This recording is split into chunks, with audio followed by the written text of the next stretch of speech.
જો ભાઈ, આજે સવારના એક વિડીયો પોસ્ટ કર્યો હતો, તો એક ફીડબેક આવી હતી કે તમે ગુજરાતીમાં આ વિડીયો પોસ્ટ કરો.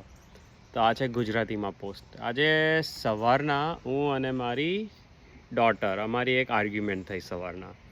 તો આર્ગ્યુમેન્ટ થયા પછી અમે બેઠા હતા બ્રેકફાસ્ટ કરતા, ત્યારે મેં પૂછ્યું કે આપણી આર્ગ્યુમેન્ટ થઈ તે બરાબર, પણ તું જે રીતે ગુસ્સો કરતી હતી, મારી છોકરી છે 8 વર્ષની. મેં કીધું કે તું જે ગુસ્સો કરતી હતી ત્યારે તને લાગતું હતું કેવું, ફિઝિકલી તને કેવું લાગતું હતું, રાઈટ? તારા શરીરમાં શું થતું હતું?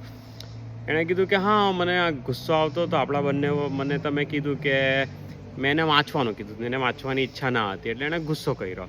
એટલે એણે કીધું ગુસ્સો કર્યો ત્યારે મને બહુ ગમતું ના હતું, મને થોડીક અકળામણ થતી હતી, અંદર અકળામણ થતી હતી એવું કીધું. અને મને જાણે અંદર કંઈક એંગ્રી ફિલિંગ આવતી હતી.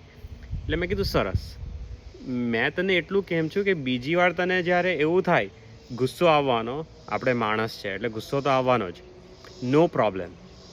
ગુસ્સો તને આવે ને ત્યારે ખાલી તારા બોડીને તું એ રીતના ગુસ્સાવાળું મોઢું ના કરતી, ફ્રાઉન નહીં ચડાવતી. ગુસ્સાવાળું ભલે આવે, મોઢા પર સ્માઇલ રાખજે ને પછી તું મને કહેજે કે ના પપ્પા મારે નથી વાંચવું, મેં ઓલરેડી વાંચી લીધું, હવે મને ટીવી જોવું છે.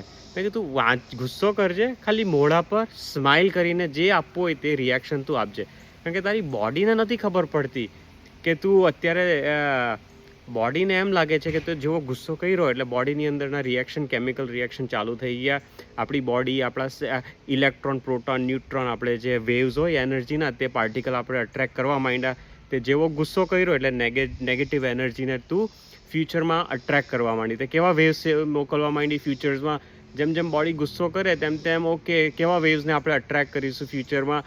Diabetes, cholesterol, hypertension, colitis, inflammation, psoriasis, arthritis, એવી બધી વસ્તુને આપણે વેવ્સ, પાર્ટિકલ જ્યારે ગુસ્સો કરતા હોઈએ છીએ આપણે, ત્યારે ફ્યુચરમાં આપણને એવો થવાના આપણે વેવ્સ ઓલરેડી સિગ્નલ કરવા માંડીએ છીએ. એટલે મેં કીધું બોડીને લેંગ્વેજની ભાષા નથી ખબર પડતી, બોડીને શાની ભાષા ખબર પડે છે? તારા પર સ્માઇલ છે, which is natural state of all human being, happy, peaceful, calm, maintaining equilibrium. That is how the cells are that is આપણા જે સેલ ખરા તે એ લોકોનું નેચરલ સ્ટેટ છે. તો જ એ લોકોથી જે અંદર સેલ્યુલર લેવલમાં જે રિએક્શન થાય છે તે પ્રોપરલી થાય છે, એમાં એબનોર્માલિટી ના આવે. એટલે મેં બસ એટલી જ સમજ પાડી કે ભલે કરજે ગુસ્સો, પણ મોઢા ઉપર સ્માઇલ રાખજે. કારણ કે એટલીસ્ટ એ બહાને તું જે નેગેટિવ વેવ્સ અને પાર્ટિકલ્સ છે તે તું નથી સેન્ડ કરતી. કારણ કે આપણે જેમ જેમ એવું કરીએ તો પછી આવા બધા રોગ જ આવે. જેમ જેમ આપણે સ્માઇલ કરીએ ને પછી ગુસ્સો કરતાં કરતાં બોલીએ તો ભલે બોડીને આપણે ટ્રીક કરી દીધી. એટલે આ નાની એવી ટ્રીક છે, તમે પણ જરૂરથી અપનાવજો. તમારા છોકરાઓને આની સમજણ આપજો.